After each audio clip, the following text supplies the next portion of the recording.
If I now desired the mate of my life, were I now in search of some wonderful girl or some wonderful man, what would I actually find myself doing that would imply that I have found my state? For instance, suppose now I was a lady. One thing I would definitely do, I would wear a wedding ring. I would take my imaginary hands and I would feel the ring that I would imagine to be there. And I would keep on feeling it until it seemed to me to be solidly real. I would give it all the sensory vividness I am capable of giving anything. And while I am feeling my imaginary ring, which implies I am married, I would sleep. This story is told us in the Song of Songs, or the Song of Solomon. It is said, at night on my bed, I sought him whom my soul loveth. I found him whom my soul loveth, and I would not let him go until I brought him into my mother's house, right into the chamber of her that conceived me. If I would take that beautiful poem and put it into modern English, into practical language, it would be this. While sitting in my chair, I would feel myself right into the situation of my fulfilled desire. And having felt myself into that state, I would not let it go. I would keep that mood alive, and in that mood, I would sleep. That is, take it right into my mother's chamber, into the chamber of her that conceived me. You know, people are totally unaware of this fantastic power of the imagination. But when man begins to discover this power within him, he never plays the part that he formerly played. He doesn't turn back and become just the reflector of life. From here on in, he is the affecter of life. The secret of it is to center your imagination in the feeling of the wish fulfilled and remain therein. For in our capacity to live in the feeling of the wish fulfilled lies our capacity to live the more abundant life. Most of us are afraid to imagine ourselves as important and noble individuals, secure in our contribution to the world, just because at the very moment that we start our assumption, reason and our senses deny the truth of our assumption. We seem to be in the grip of an unconscious urge, which makes us cling desperately to the world of familiar things and resist all that threatens to tear us away from our familiar and seemingly safe moorings. But I appeal to you to try it. If you try it, you will discover this great wisdom of the ancients, for they told it to us in their own strange, wonderful, symbolical form. But unfortunately, you and I misinterpreted their stories and took it for history when they intended it as instruction to simply achieve our every objective. You see, imagination puts us inwardly in touch with a world of states. These states are existent, they are present now, but they are mere possibilities while we think of them. But they become overpoweringly real when we think from them and dwell in them. You know, there's a wide difference between thinking of what you want in this world and thinking from what you want. Let me tell you, when I first heard of this strange and wonderful power of the imagination, it was in 1933 in New York City. An old friend of mine taught it to me. He turned to the 14th of John, and this is what he read. In my Father's house are many mansions. If it were not so, I would have told you. I go to prepare a place for you. And if I go and prepare a place for you, I will come again and receive you unto myself, that where I am, there ye may be also. He explained to me that this central character of the Gospels was human imagination. That mansion was not a place in some heavenly house, but simply my desire. If I would make a living representation of the state desired, and then enter that state and abide in that state, I would realize it. At the time, I wanted to make a trip to the island of Barbados in the West Indies, but I had no money. He explained to me that if I would that night, as I slept in New York City, assume that I was sleeping in my earthly father's house in Barbados, and go sound asleep in that state, that I would realize my trip.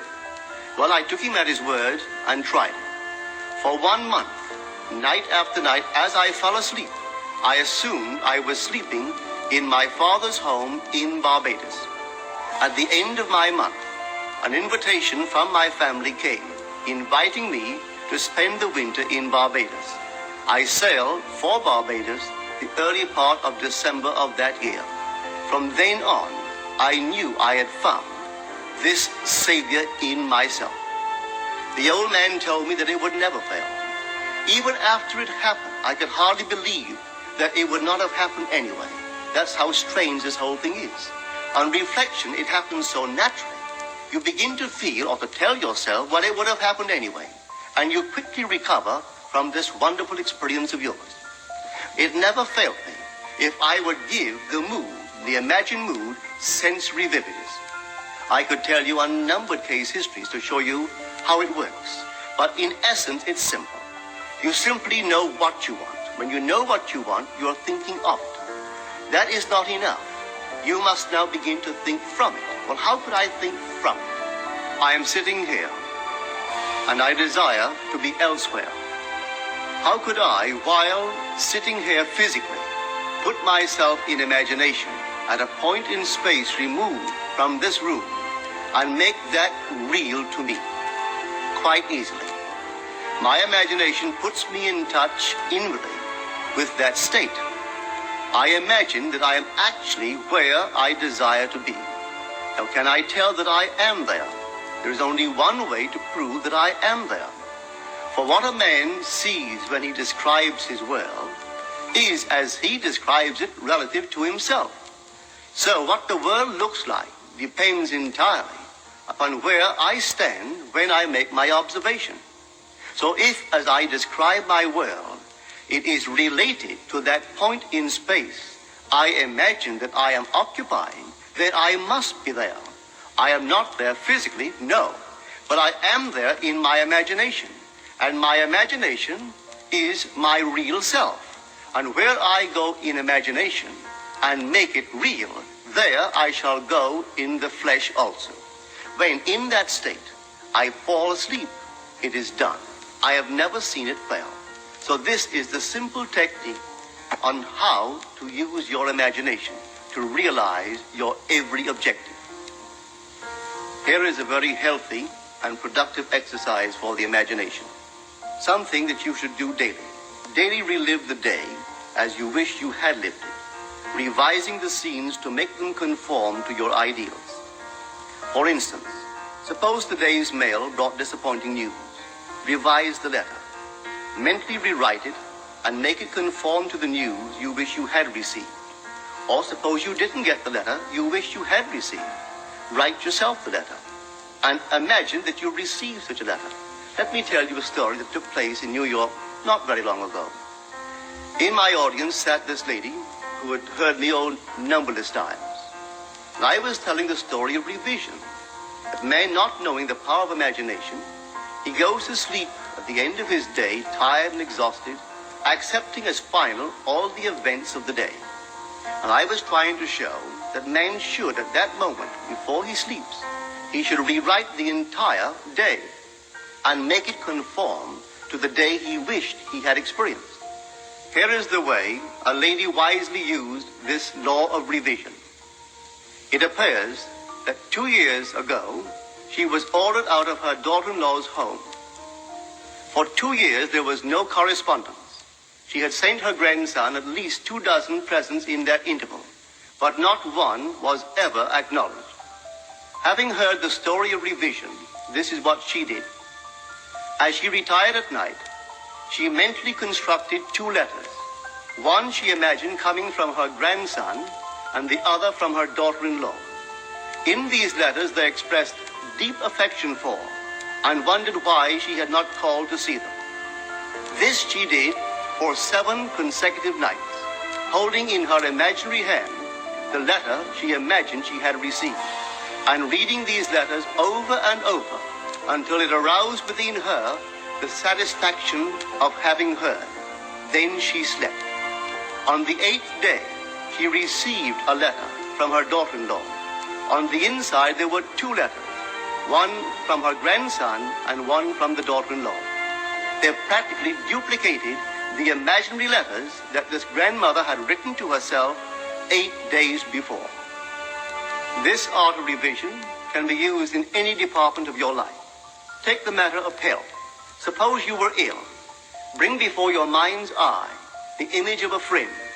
Put upon that face an expression which implies that he or she sees in you that which you want the whole world to see.